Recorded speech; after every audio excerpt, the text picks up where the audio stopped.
The problem was in 2021, we were going to shut the Play Club down. Like we were like, all right, we're done. I was just about to walk away from tabletop role playing.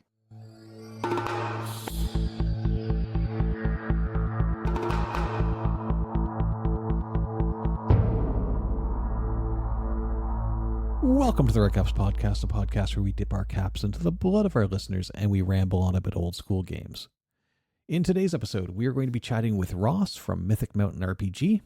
Mythic Mountain RPG is a gaming club. They put up a lot of their actual plays of various OSR games on YouTube. And it's an interview that was set up by somebody on Reddit reaching out to me and saying, hey, I know this really cool person. They love the OSR. I think you guys would have a fantastic conversation. And they were 100% right. This was a really, really fun conversation. So let's keep that going. If you know cool people, put me in touch, because they knocked it out of the park. I couldn't ask for a better conversation to have. And I hope you guys all really enjoy it. So without doing a whole lot more preamble, I'm going to let the interview speak for itself and toss it over there. So for now, I hope you guys can all sit back, listen, and enjoy. How you doing, sir?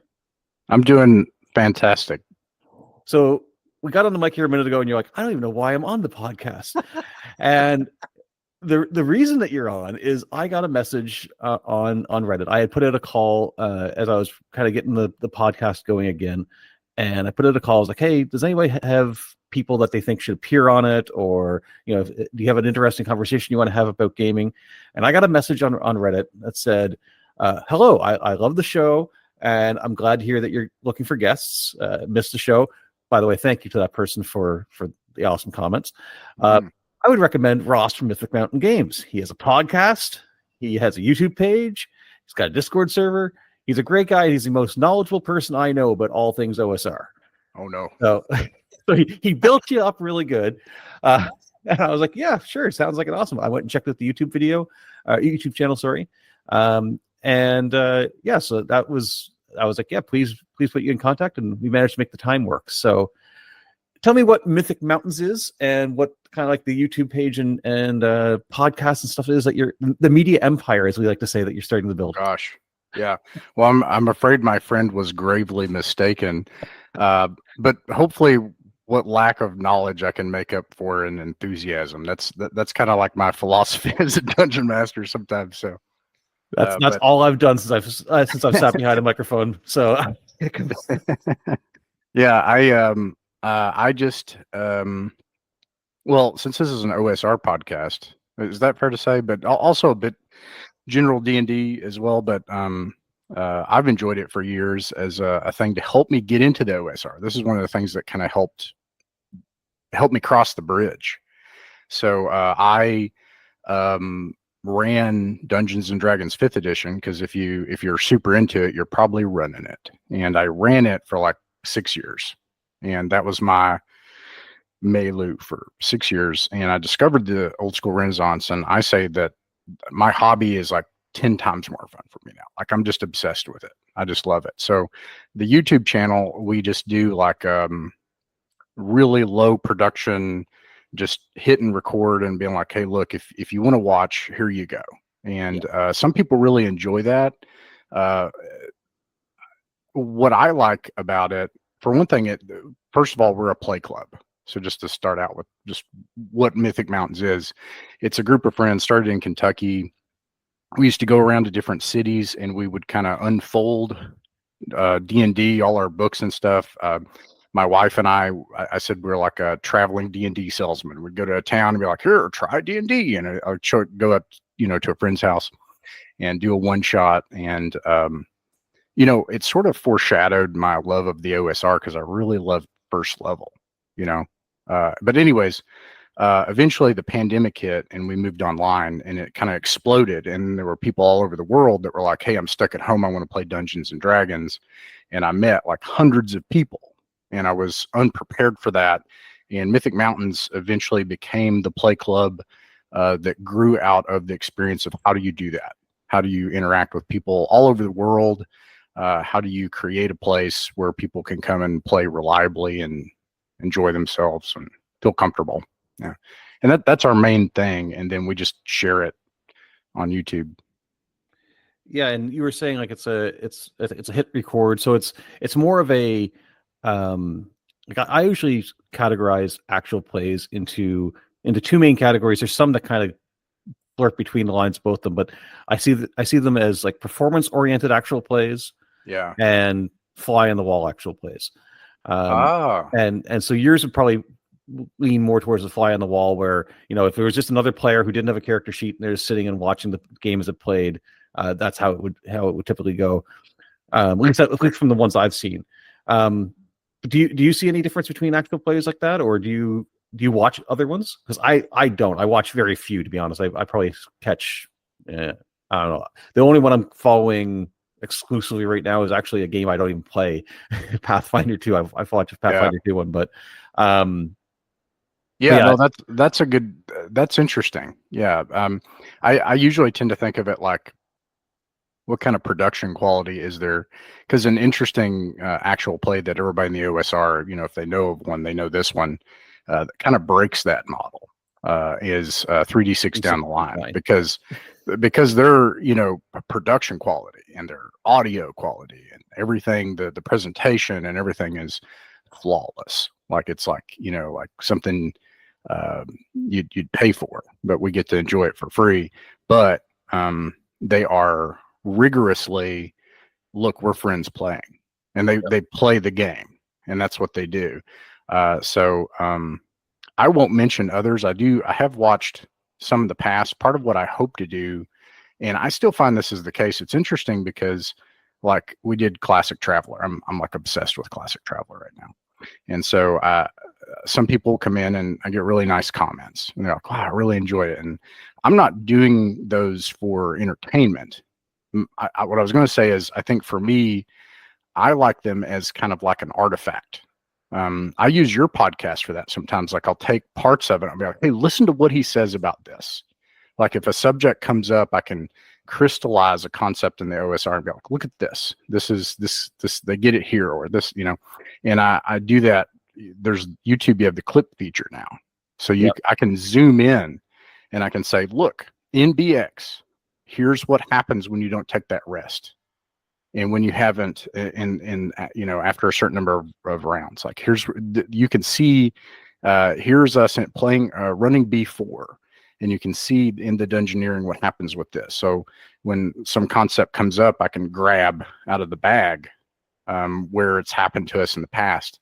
And that's cool, because it's harder sometimes to just explain things, because like someone I talked to says that this whole thing has a kind of hermetic quality. So if it doesn't actually happen in play, it can be really hard to explain and experience. Yeah, I find, like, I often use actual plays to get a sense of how the play goes before I've sat down at a table to play it. Yeah. And especially, like, even probably more so than with tabletop RPGs, but with board games. Like, our family is a big board game family, and like, every time we buy a board game, I hardly ever look at the rules first. I immediately just jump onto YouTube and go and look for, hey, show me how to play this game in 5 to 10 minutes, and go through it that way. And then I'll go back and reference the rules if something didn't make sense. But I get such a better understanding of what's happening by watching somebody play it. There's John from the Red Dice Diaries. I remember him famously always saying that he records his games as well, but he records them. He goes, I don't really care if anybody watches them at all. He goes, I'm recording them so that I don't have to make session notes. He goes, I can go back and just watch the video and know what happened. And I always thought that was a neat idea. It's just you know, I'm recording it for me, and if you happen to enjoy it, great. But yeah, the production value is definitely important. But I do find that there's a difference between those who seem to be playing for their audience, which doesn't mean they're not playing the game, but they're actively recognizing the fact that they have an audience and they're playing up for the audience, versus those who are only concerned about playing for those who are also in the game itself. So the audience is their fellow players versus anybody who might be watching, and that's kind of how I typically differentiate an actual play. Is you know, where is the performance being aimed at? Is it aimed at the listener that's watching the actual play, or is it aimed at your table mates and going through that way? Not saying one's better than the other. Just that's how I kind of see the two of them Well, I think another aspect of that too is so why even do it, right? Other than the hey, I'm kind of recording these little things that could be shown later, or it's a record of our play, or whatever. And the other thing is this sense of, and I feel like this is really the case in my experience in the OSR community, is that this is just open. Like, hey, like this sort of culture of totally open collaboration and an excitement to share everything. And we're not trying to secret this stuff away. And that almost like if you're coming into a game store or a convention or something like that, yeah, hey, come on in. If you want to be a fly on the wall, you're welcome to it. And in about 10 years ago, that was the only way. I had a group, but I don't know if you've ever had this phase in your hobby or know people that are like this, where, like the people you play with, you only get to play every 6 months, or maybe, like everybody always cancels. Like a lot of people, that's their hobby. They don't, D&D quickly turns into, how can I schedule something? It's a management problem. So I had that hobby in 2015, right? So there were podcasts back then, and the kind of proto Genesis era of Critical Role. Critical Role was like this for the first few episodes. You could hear their mouth noises and eating stuff, and it's kind of wild. You could literally hear Matt Mercer like press a play button on some video game music tracks, and anyways, there were podcasts back then that's just like, hey, you don't have a place to play, you can listen. And that was all I had. And there are people that's still the case, although it's interesting now because I know how to find players and set up games online. And so what I was going to say is, like, we had this Classic Traveler game, and there's this guy, it's just happened last week. He messaged, he's like, man, I want to find a Classic Traveler game so bad. So I'm glad I found this, because I don't have a place to play Classic Traveler, so I just want to watch this. So I was like, well, you want to play with us? Like, here you go. And hey, maybe we can't do it right away, but we can work it out, or I can get you in touch with somebody. And so the part of the goal is to about 10 years ago, I observed that the hobby kind of had this basement phenomenon. Like if you didn't know somebody, if you don't know somebody that can help you into it, you can't get into it. And there's a kind of a problem with that now, with the broader, I'll call it modern D&D, the prevailing D&D culture, where there are certain types of game experiences you can access, but it remains a problem to just find a authentic table of people that are friends that are willing to let you come in and try it out. So part of the goal is to crack that open and allow people to have a real table and meet people and play. Yeah, I think there's definitely a need to have that introduction. And it's difficult because I think a lot of people it's part of the problem that I think social media has built up around the game, in terms of, I'll hear stories, and I'm not to say that these experiences never happen, but there's experiences that get talked about online as if it's an everyday occurrence that I have never in my life experienced. And anybody I talk to, they're like, no, never seen that before. It almost feels like there's a fan fiction of really negative experiences around D&D that gets talked about as if it's like a cardinal truth. And maybe, again, not to say it's never happened, but it definitely hasn't been something that I've seen in my experience very often. And I think that shies people away from trying sometimes, and also might shy people away from pulling people in, because they're not sure if they're going to get labeled into this fan fiction that they don't see as happening. So I think having actual plays out, or if you're at a gaming store or convention, just having it be real easy for people to walk up and see what's going on, and see smiling faces and hear laughter around it, is a kind of a key point there. When we were chatting back and forth, you said one of the key things you wanted to talk about on here today, and one of the things that you kind of have as part of the podcast you have going on, was folk versus, let's say, commercial RPG gaming.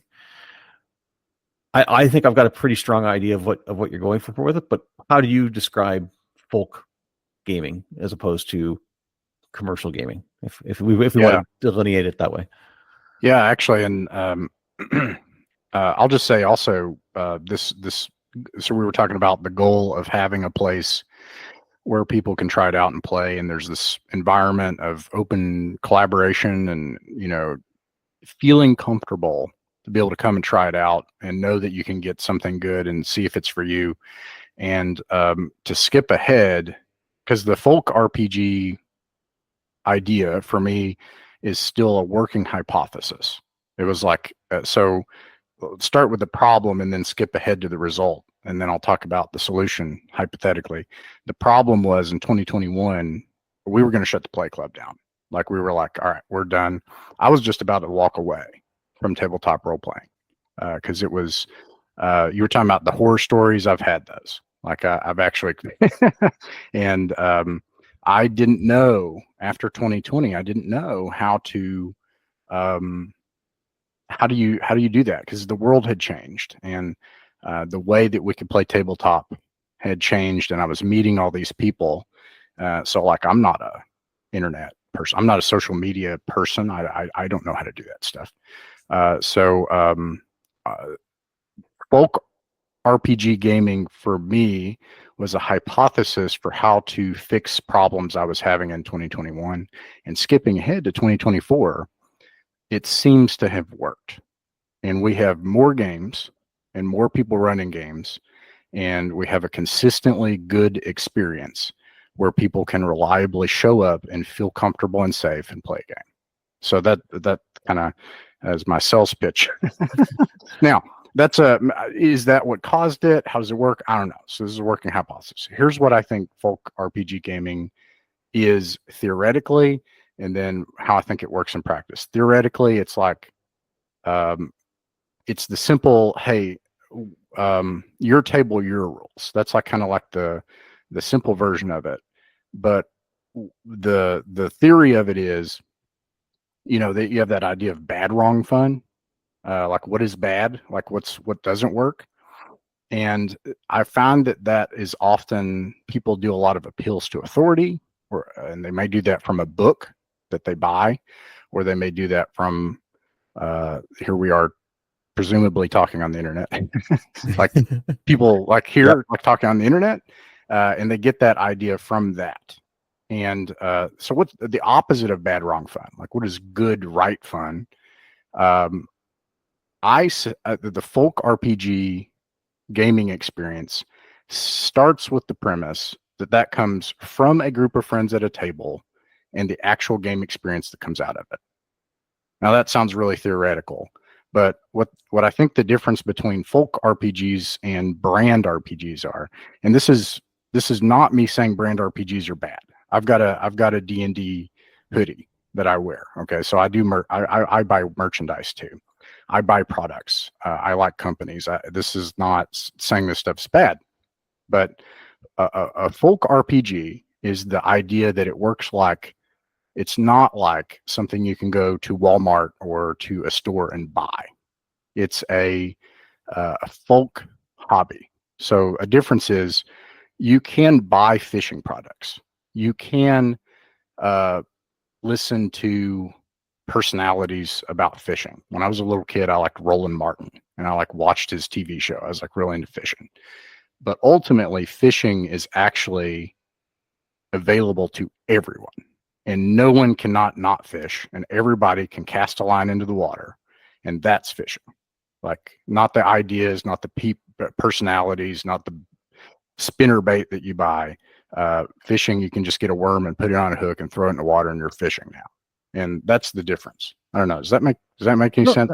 That makes complete sense. I think I've often said that I've had people come up and ask, I've had discussions on Reddit where somebody will come in to say the OSR subreddit, and their very first question that they ever ask is, hey, can you give me all the best home rules that you have for insert whatever game? Often it's OSE, just because OSE is so popular. Give me your best house rules. And I always kind of reply, like, people are very helpful. So people start throwing out, hey, I use this at my table. I use this at my table. And I often first say, not that there's anything wrong with any of those house rules, but play the game as it is first, and then let your table decide what works for you. Because what works for they me, should have read page B3, right? yeah, like if isn't that what Moldbase says? Yeah, like if I'm enjoying something, or if I make a modification, it's because it was a pain point that I saw in the game or something I wanted to modify, but you might not. Right. And if you make that change without having gone through it the way it was, you may be, one, robbing yourself of an experience on it, but two, you might not like what I changed.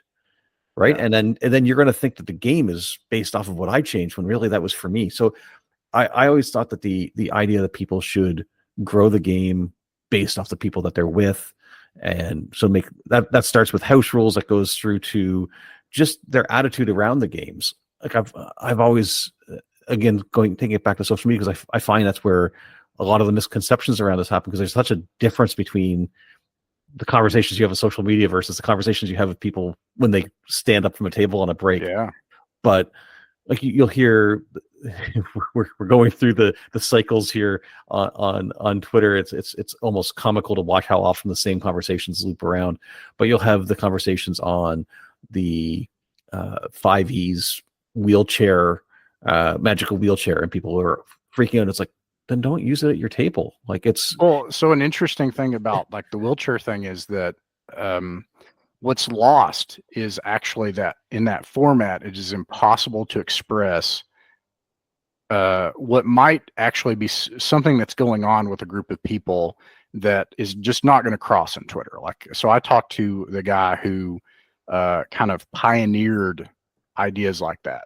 He worked on Call of Cthulhu, and very initially that kind of ideas like that were really important. And the conversation has diverged just in the format. Like, it's impossible to actually have a kind of a real conversation about that. And to flip it on the other side of that, on the Twitter part, initially when I was exposed to ideas like, so I'm really interested in classical play like now. I love it. But when I was exposed to it in the Twitter expression of it, like 1-for-1 timekeeping and a simulated world, I was like, this is gross. This is terrible. What is wrong with it? Because the format does not express that. And this is an example of like the hermetic aspect, where it really is only going to come out in play. And usually the best minds and that kind of stuff will say, listen, ultimately this isn't theoretical. Ultimately, this is something you got to do at a table. And when I actually tried that classical stuff, I like blew my mind. And I was like, this is the best Dungeons and Dragons I've ever played. And the only way that I could have done that was actually connecting with people face to face and playing a game. Yeah, it's because of the nature of it's not even so much social media, although it definitely is to a certain extent, but it's especially in the OSR space, I've felt over the last X number of years that things have become, the OSR side of the hobby has become much more commercialized. So rather than me having a cool set of house rules, like let's say I've got a dozen house rules I want to put on top of BX, instead of me just like sharing them and putting them on a forum, I'm now running the Kickstarter and making a whole new version of BX. And like, on one hand, that's cool, right? Because definitely. I back Kickstarters and I have fun, and I'll buy products. I've got I think I know what you're saying. BX over here beside me, yeah, with different covers on them to last a lifetime. But I find that because of that, it feels like the suggestions or the conversation becomes, this is the best way to do this, or this is the way you must do this, instead of just being like, hey, I tried this and it worked for me. And I think if you can get that tone difference is what separates whether the conversation goes into a, oh no, you didn't, and now I'm upset with you, versus, oh, okay, well, we can have a chat. There's on Twitter, there's a lady named Harmony Ginger that, oh, I love her. Yeah, she's actually going to be on the podcast. We're having a conversation. I'm so excited about that. That's great. But if you go back to the one-on-one time, that got lambasted on Twitter because of the group of people that brought it forward and the way that they brought it forward and their attitude towards it. I feel more so than the actual concept itself. She took it, she went and experimented, and she came back and she said, hey, I tried this on my table and this is what happened. And everybody was like, oh, that's really like the difference in tone of how somebody approached one to the other. I don't think it had so much to do with the personalities, although one could argue that there is a difference in the personality. I think it was just more about how it was presented of like, hey, I tried this and this worked really well versus thou shall do this or thou is playing D&D wrong. And one just puts people's backs up and the other one doesn't, right? So I think the folk side of it, if you can approach it in a case of, hey, I just stood up from the game I was playing and guys, we tried this and it was awesome. And you come up with that enthusiasm versus thou shall not ever do it. Don't or at the very least, those are two different things. So yeah, like by the way, I want to say like this podcast was a major inspiration for me to start a podcast about folk RPG gaming. So on our podcast, we had Hanker and Furnell from Runehammer. Isn't he awesome? Yeah, it's great, and it's fun and wild to listen to some of his podcasts and his discussions and stuff because he really kind of is on that line between constantly trying to challenge ideas versus hey, we got to play a game, and that's something that constantly comes up. So that's what we talked about. And his major challenge, he's looking at something similar as a kind of general problem that the pandemic, the whole thing that happened in 2020 might be more, it may have affected us even more than we think. And it may have really changed a lot. And that the best thing we can do, and I'm observing this when I see people go to conventions, I'm seeing people meeting face to face. And I'm seeing a lot of things that seem like impossible problems just melting with that. And I saw that in my career. Like I was in the Army for 13 years, and I observed how we had this base, right? And when I was deployed, and we were on the edge of the base, and the headquarters was on the far other end of the base.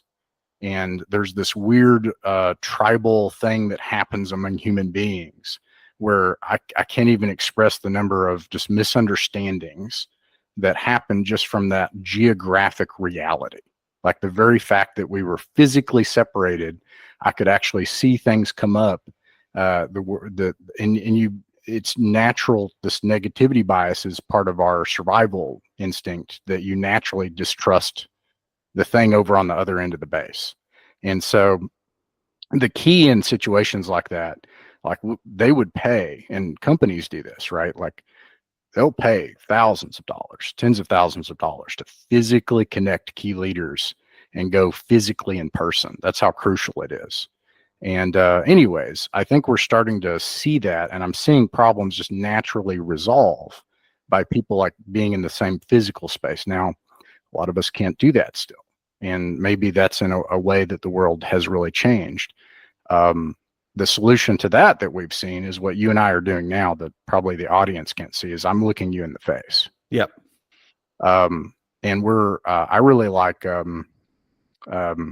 there's a guy named Joe the Lawyer. I don't know if you, he has this principle because he has to play online because his friends are online, right? So they play second edition, and he has this kind of principle of play that says, yeah, we're playing online because these are my friends and I want to hang out with them, but we have an analog mindset. And so when I meet people, I say that I'm like, hey, this is like I'm coming over to your house and we're sitting down at the kitchen table. Like we're going to treat it like that. And that solves a lot of the problems around online play, actually. And you get a better experience. I don't know that it can ever replicate actually being in the same physical space, but it solves a lot of problems. Yeah, I think I've had great success with playing online, and I think it can be hindered if people don't have enough of a good camera setup or good audio. Like I think that's when somebody's got the really bad audio or a real bad camera to where you can't let that fade to the background. So whenever you've got the a constant noise coming from their end, or any of those sorts of distractions, it can really it snaps you out of that whole, hey, we're just sitting here talking. But like right now, I know you can't see in this direction, but I've got you up on a big screen TV here in front of me, so like you're covering my entire field of view. You basically would be sitting on the other side of a table from me, the way it's going. And a major experience that humanizes this is I can see your C2 rower. I know he rows. Yeah. Like, yeah. It's dramatically underutilized, unfortunately. Oh but it is fantastic back there. I love that thing. I just need to be on it more often. But me too. Yeah, I head off to go play hockey this evening, and I bet you I'll get halfway through the game and go, man, my cardio will be whole much better if I spend some more time on that rower. But but what you're kind of describing though, in terms of like the game growing from the table that it's sitting at, and it being tailored to the players that have it, and being able to discuss problems and make changes to it, I think that's always been there. Like I've always said that. Sure. I don't think Gary Gygax played D&D. Gary Gygax played Greyhawk, and Dave Ironson didn't play D&D. He played Blackmore. And there's a lot of people who they're not playing. The game is a framework, but the game that they play is the one that's made at their table. Yeah. And I don't know if that concept gets carried over to new. Like I don't think there's people that grasp that right away. Partly maybe because they're more familiar with board games where the rules are the rules, and somebody might have house rules like a Monopoly. You land on this piece and you get free parking or something. For the most part, though, people don't house rule board games all that much. And if it's in the rules, and that's it's you're almost playing the rules strategically, trying to win. And so whenever you see people that say, well, no, you have to have all these races in the game, or you have to provide all these feats, and how dare you change this, and it becomes a combative thing. I think it's just because people haven't grown up into this whole like, no, that game is just suggestions for what we're going to do. Here's how we actually bring it together and just have fun together rather than trying to win the game. Does that make sense? Yeah, it does make sense. And I would say I feel like I almost have to temper this, that this is not the same as me saying rules don't matter, or system doesn't matter, or ideas don't matter. And I love all of that stuff. And in fact, on the YouTube channel, it's an intentional discomfort that I confront. Like the beginning of our Classic Traveler campaign was a mess. It was a disaster, and it was because I was trying to experiment. I was trying to confront problems and challenges, and I will sometimes. I got a comment recently where they're like, why did the player just make a roll without even asking the game master? Now, this is an interesting thing, because in an OSR game, I would probably have the same reaction. I'd be like, why are you even rolling? You probably are not even going to roll. We're probably not going to roll the whole session. What are you doing? But I intentionally, so I play free league games. I play the apocalypse games. I try to break up keep my neuroplasticity going, try to break up those neural pathways and actually challenge my thinking, try different things. I'll intentionally do something that I think is wrong with the consent of the group. I don't just like, not wrong, but like something that I feel uncomfortable with or don't feel familiar with, to try it out. And like, so anyways, I'm not saying that that thinking doesn't matter, discussions, rules. And I think a big part of this is just the social part of this. And I feel like that's almost like 90% of it. The classical crowd figured this out. And this is an example of something that didn't transmit on the internet to me. They said, it's a game. Now, what I heard them say was, it's just a game. Well, obviously, it's not just a game.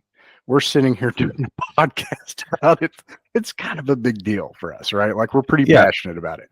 But the fact that it's a game ends up solving a lot of problems, because like that comes with, how do you actually approach things? And I had conversations you would never have about like going to the movie with a group of friends. So I had to reconstruct how does social stuff work in this post 2020 world on Discord, playing a game on the internet. It's almost like I had to say, like I had to go back to back to class, back to kindergarten. Like, how do you do these basic social things? And that's the stuff that is so group facing. Like, and that's the thing that's, I don't think you can transmit that on Twitter, especially however many characters you have. Like, Yeah. some groups are going to be low context. They're going to rib each other. They're going to pick on each other. And that's going to look real awful to some people, but that's like people that love each other. And then other groups are going to be high context. And anyways, having this group facing approach, another result that's come out of it has been meeting a lot of people all over the world. And you can end up with people that are very, very different. And they end up finding ways that connect instead of ways they don't connect, so. Yeah, people are more alike than they are different. Like, right.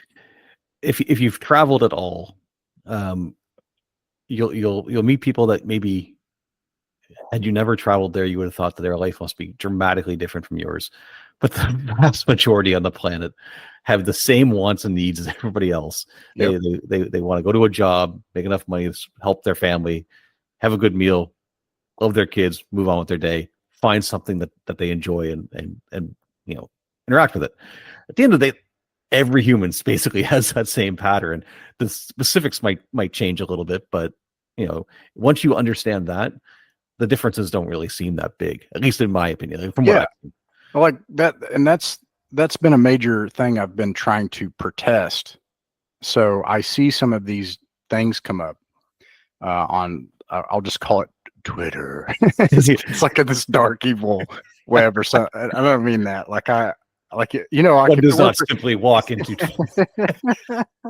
If it weren't for Twitter, like you mentioned, Harmony Ginger, and how cool is it that I'm like, oh yeah, I know about her, like, so that's great. But I mentioned like my experiences. I've been all over this planet, and I've seen all kinds of cultures. I've been all kinds of countries, and I have observed that. I've observed this kind of universal human connection that is accessible to every single person on the planet. Everybody can connect with another person on basic human connections. And what I see is that coming into question, in the Twitter exchange. And I think my major challenge or protest to that is that that's not true. And I think it takes something like an idea, because ideas, like, you want to be divided on them because we want to critically analyze them, and we want to that can be fun. But that's what ideas can do. Ideas can move people apart. And so one of the outcomes of this whole folk RPG gaming thing, an outcome of this hypothesis, is that it brought people together. And that's been my observation. And that's something, again, like, setting aside a product you can buy at Toys R Us or at a game store. And instead, it's something like fishing.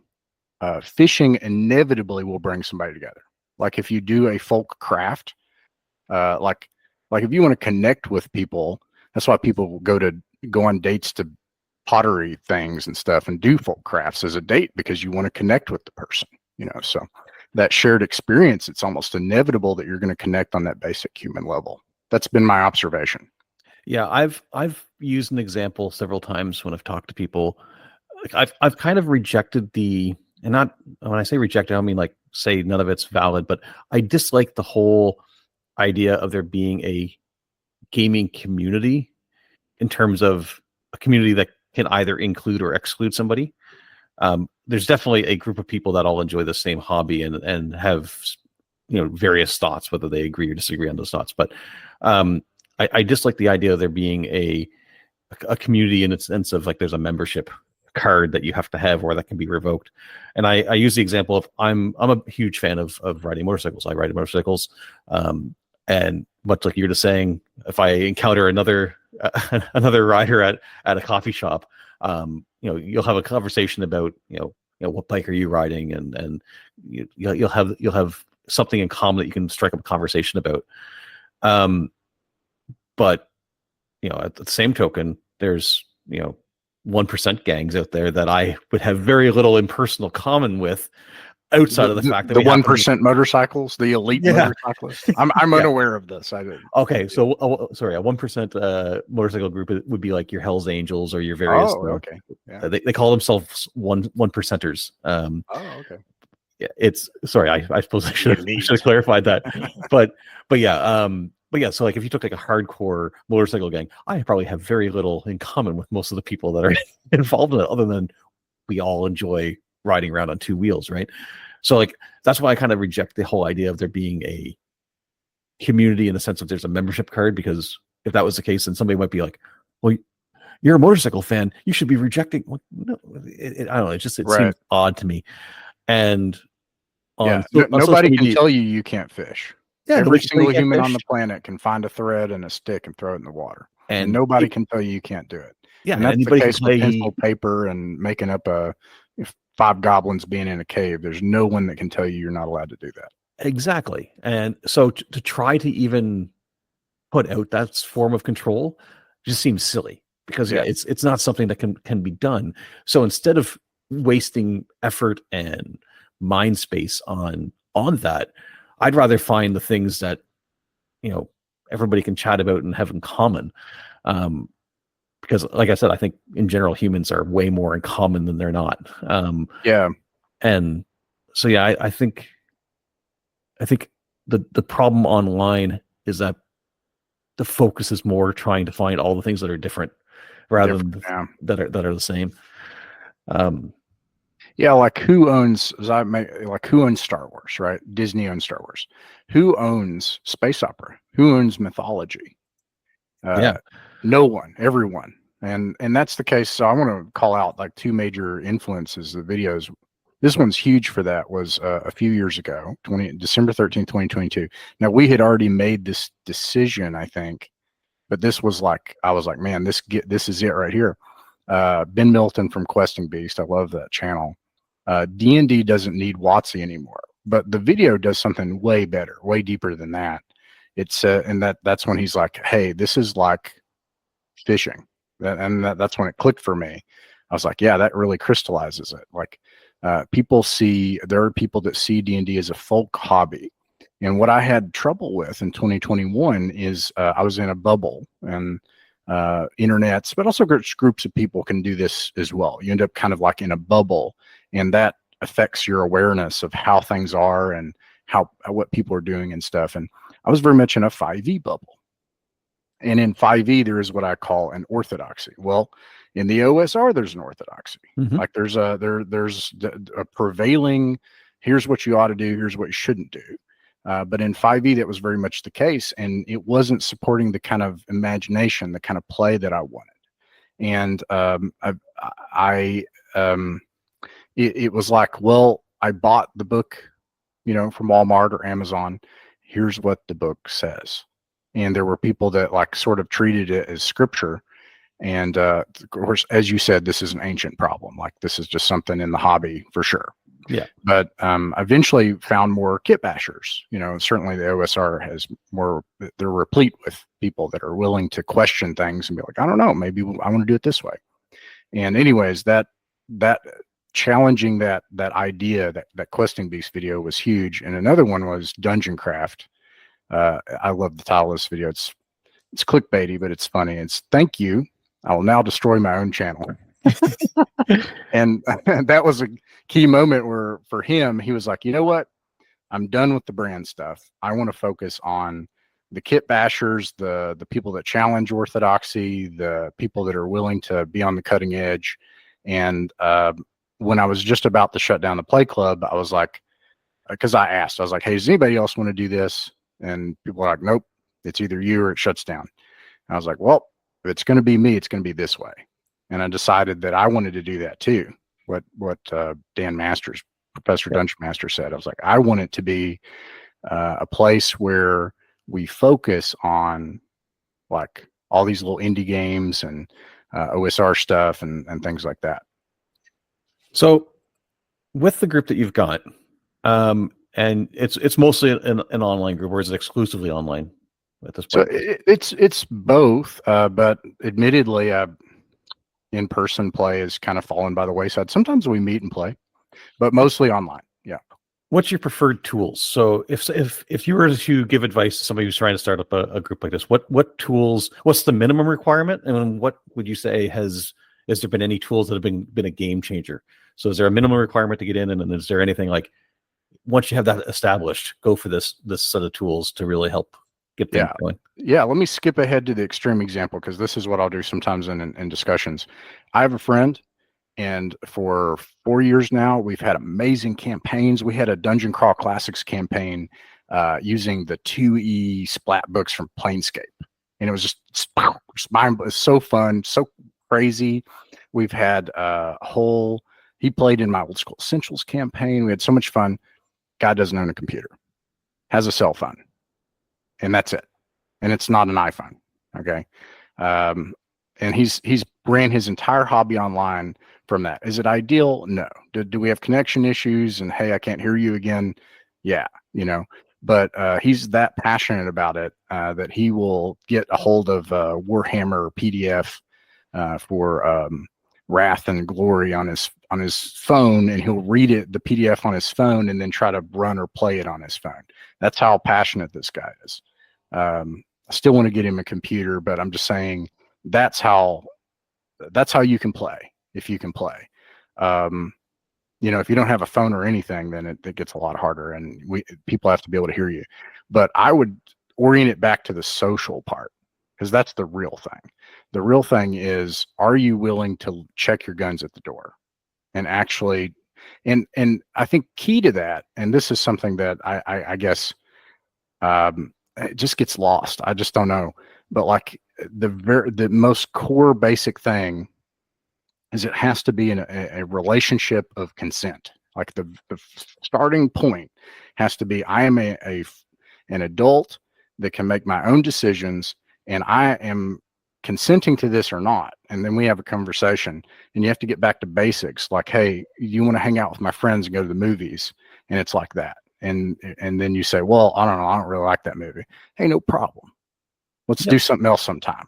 And you it's so weird to have to say that out loud, but for real, that's just like what causes most of the problems is a non-consensual basis. That's what I call the one invalid play style. And people talk about that. Even saying it, people think, oh, that's about sexual or emotional stuff.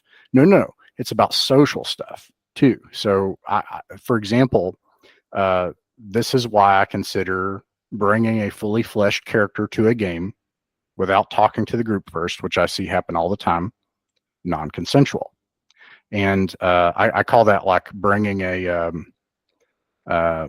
trying to think, but like it's like bringing a big bag of nuts to a party when you don't know if anybody's like bringing like a 12 pack to an AA meeting or something. Like, like, hey, you're not wrong to have a 12 pack, but that's not what we do here. Like the key is that the authority, what is right, comes from the group. That's what right and true comes from. So you've got that 12 pack, and you talk to the AA group, and they say, hey, we're trying to lay off that 12 pack. And then you say, oh, that doesn't work for me. I'm here to drink Bud. Okay. You part ways amicably, and that's a good outcome. Yep. I don't know. That is the starting point. So when people are looking for a game, I would say to look for consenting adults that are willing to say, hey, here's what we do here. You want to be a part of that? And you can then say, no, or yes. That, I don't know if that sounds, that's no, I mean, that's kind of in the never-ending list of conversations that cycle through and come up and then fade away, they come up and fade away. The safety tool discussion. All of those problems are solved by that one having a conversation. Yep, that's always been my thing too. Like I don't rail against, but I have a hard time understanding, I guess, the need for a lot of these tools, because for me, almost all those tools get negated by just having a conversation of setting, hey, this is what our game's about. This is the sort of stuff that happens in it. You want to play? Awesome. You don't? Well, okay, that's cool too. Like on the flip side, though, those things would work in a group where that arises out of that group as something that works for them. Yeah. So like, and I've seen that. I've observed groups where either it's something I say works for them, but it might be like what I said is a working hypothesis. It might be that the group is working through that, and that's also something undervalued. Maybe this isn't the end product, but maybe it doesn't need to be shot down for the people that that's working for, and they can form that out, and that can develop without something outside of that group that doesn't understand it saying, well, you've got to quit that. Now, even in this format, some nuance is lost. We don't have time to try to go into all that. Yeah, I was just thinking that too. Like this is a whole other conversation completely to probably get down to what we truly think on it. But yeah, we definitely have to have another conversation on stuff like that. I think that would be cool. I know we're getting. I'm just all about whatever. It's not just, hey, whatever works for you, but more so that people. I feel like what ends up producing the best result that I've seen is when you start with that consenting relationship with the group first, not seeking. You said some people come to Reddit and seek ideas. Man, I think that's not the place to start. Exactly. Talking amongst the group, saying, hey guys, what's working, what's not, how can we fix it? Because I don't know. I've always viewed it like if you didn't start there, you don't know what problems you're actually solving. Like you're applying solutions to other people's problems that might not be yours. You're undervaluing that human connection we were talking about. Like that. That's more important. Okay, so we'll wrap up here in a few moments, but I definitely think we need to have another chat at some point. But a couple of final questions for you. You talked about playing a bunch of different games. Is there any games that are upcoming that you and your group are going to be playing that you kind of you're really excited about trying it for the first time? Is there any upcoming games that are like, oh, I can't wait for this to happen? No. No. Oh yeah. I feel like I've been off work for 2 years because I've been disabled, and thank God I'm good to go. I've got a clean bill of health. I'm returning to work. I'm so thankful for that. But the games are coming. They're slimming down for me. I used to be experimenting and doing all kinds of games. This is what we're doing right now. We're doing this with Classic Traveler, Desert Moon of Karth by Joel Hines, and I'm just stitching together OSR stuff. And I'm also like, I don't know how you feel about this, but sci-fi feels really underserved in the OSR. And it's like you said, like, hey, look, we got a lot of systems, but like, where's the adventure content and the stuff that makes it all work? And there's stuff like this that like you can just glance over this and run it at the table. And to me, that's just ingenious. But I don't feel like there's a lot in the sci-fi world. Mothership's doing some stuff. You've got White Star. You've got a few indie things. Man, let's do sci-fi. The games are there. I actually had a conversation with somebody yesterday and brought this up with this similar topic came up, and I feel that the reason that you don't see horror or sci-fi or prehistoric dinosaur age role-playing games becoming as mainstream or as popular as fantasy is the shared mindset. Oh, sure. Totally. Almost everybody has if you ask them to describe a castle, they'll doodle it down the same. If you ask them to describe a dwarf, they'll doodle it down somewhat similar. You ask somebody to draw an alien, you're going to get a wide range of for sure. It's a challenge. Yeah, it's that shared mindset that I think is the problem. Not that there's anything wrong with any of those games, and you can have amazing stories and have a great time. I just think that's why it hasn't reached mainstream, is because it doesn't have that same shared cultural backing that you're right. seems to have. Let's challenge that and let's break through and make awesome OSR stuff. Yeah, let's do it anyway. And you were saying space opera before. I think we're probably at a point now where people looked. I forget the name of the show is, that Amazon show that came out recently that was basically Star Wars with the Rebel Moon. It was Star Wars with the serial number scraped off, right? The Millennium Schmalkin. Let's do it. If you can start having stuff like that, I think you can probably start seeing a shared mindset come from that sort of a thing as well. All right, I'm going to slip you into your GM seat for a minute, and we're going to say you've got a level 1 character. You said you like having level 1 characters. You got a party of level 1 characters, and you want to strike some fear into them by you've rolled on a random encounter chart and a dragon's appearing. Yeah. How are you running that encounter for them? What is the experience they're going to have with the dragon? Are you going to be the cruel, unusual monster that's going to make them actually fight a dragon, or are you going to? What is your what's your plan? I love it. I love it so much. So first of all, I'm not going to make them do anything. There you go. And I've had this. I had this on a Trilemma Adventures one page. So there's a dungeon where there's this thing falling off an ice cap. It has a white dragon inside, but they don't know until they get there. And it starts with the description of the dungeon that there's this icy vapor that pervades the antechamber when you enter the central area of it. And of course, they're there trying to find treasure. So they go off into a side room. Now, I know that you love BX, Old School Essentials, so they do something glorious. Actually, I'm not even going to say what I do. I'm going to say what happened, because that's what we do, right? Let's talk about what actually happened. And so they're looking for treasure, and they can see that it looks as if something happened to the skeletons. They were frozen so thoroughly and severely that one of the bones snapped off on its own accord. It seems to have happened a long time ago. So you're telegraphing, and you can see that portions of the place are frozen, and they close the door behind them because they're smart. And they're searching the room, and they find the treasure. They find some stuff. They got to get out. And then they hear a voice on the other side of the door, because I roll, the encounter. I get a 1. And that one procedure provides all of the apophenia for everything that's going on in the space, in my opinion. How far away it is, what its attitude is, and what it is, and if it's there. And so it's like 20 feet away. So it has to be on the other side of the door. I infer that because of how far away it is, and get a high reaction roll, which I think is the most underrated thing in the OSR. Reaction and morale is something that does not get promoted enough. It's the key is apophenia. So here it is. They have a high reaction roll. So this thing is a thing of pure malice and chaos, and it's there just to toy with people and to devour them. And is it going to be their friend? No, but it will toy with them, and so it starts to talk to them. Because it's highly intelligent, so it speaks common, and it starts speaking through the door. And so now they're like, okay, this door is closed. This thing is talking to us. What do we do? And one of them, a magic user with 1 hit point, level 1, has the light spell.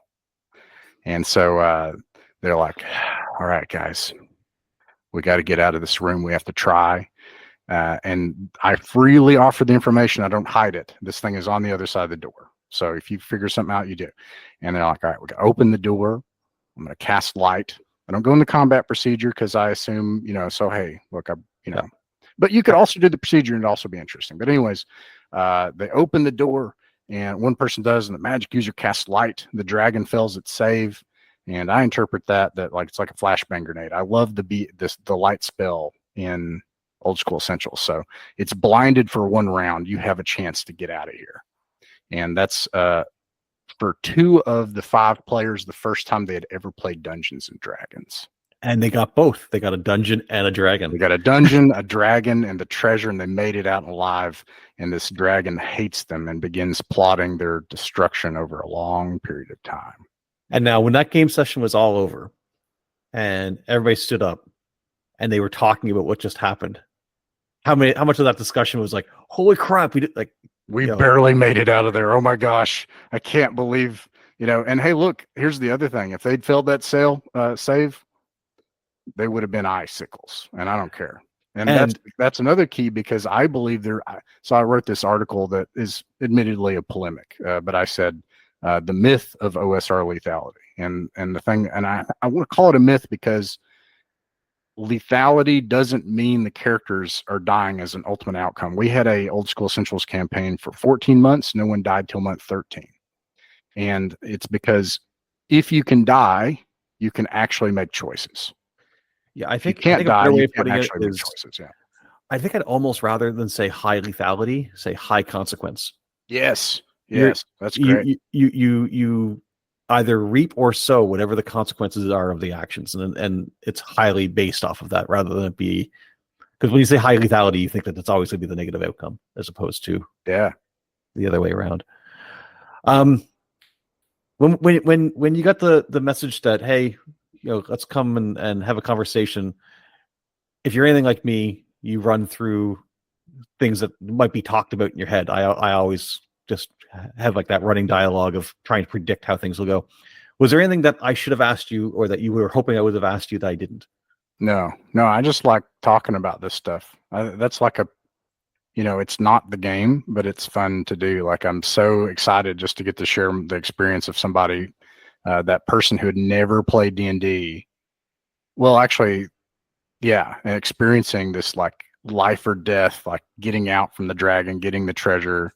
That was thrilling. I actually am, instead of what should you've asked, I'm glad you asked that. That was fun. I just like D&D. So what should we chat about next time then? Man, I don't know. Maybe we should just talk about games and stuff that excites us instead of that. That seems to solve a lot of that seems to just be the direction to go in. I don't know. I think everybody can find something in a conversation that's just about the stuff that you enjoy. Yeah. Your own excitement for something is what brings everybody over. Yeah. Where can folks find like the actual plays and information about the group, or if there's somebody going, that sounds exactly what I'm looking for, and they want to join your gaming group, how do they get in touch with you? Yeah, so that's an interesting question. I guess I don't have a permanent link for Discord. So on YouTube, it's at Mythic Mountains RPG is the channel. And there's also, we have a podcast. That's Adventures in the Vale at Podbean, and we're on every major podcast platform, Spotify, Apple, etc. And if you leave a comment and you say, hey, I would like to learn more about this, or I've never, I love, as you can tell, like somebody who's never tried D&D or never tried an OSR game, I just love presenting that magic of, you know what, you're in a really crazy situation and you get to make any choice you want. And that's so fun that I can't help but be like, let's figure out a way to get a game going. Like it's a pathological drive that I have. Honestly, the favorite games I've ever had, like, if I was like to think over all the games I've played, easily in the top 5, it's dominated by players or by games that feature players who have never played before. Oh, totally. Yeah. Like those, they're not bound to their character sheet. They're willing to actually ask questions and just do something in the fiction. And just seeing them realize for the first time that they can actually do whatever they want. Like that, when you see that kind of light turn on, you're like, oh, they got it now. Yeah. And that makes it so much fun. I know we're tight on time. I just want to say thank you so much for coming on to the show and chatting with me. And I hope this kind of conversation can continue. I think you're right. This needs to happen more often with more folks, and just people can hear, exchange of ideas without there being any sort of a, I don't know, agenda to it. It just being a nice casual conversation about stuff that we all enjoy. Yeah. Thank you so much for chatting with me. I love it. Love talking about this stuff, and then really great to meet you. Yeah, you as well. All right, folks, I'm going to pass this up to Future Me, who will do all the editing, and there'll be links in the show notes for all the links that were just mentioned. And thanks again, Ross, so much for coming on. Wasn't that a pretty cool conversation? All right, folks, I'm going to wrap up this episode of the Red Caps podcast. I hope you enjoyed, that you learned something, and that you're eager to come back for more. www.theredcaps.net has all the links for all the ways to get in contact with me. And please do be like Ross's buddy and reach out and be like, I know a cool person to have a conversation with. You should reach out to them. Hook me up. Let's have more of these. This was a lot of fun.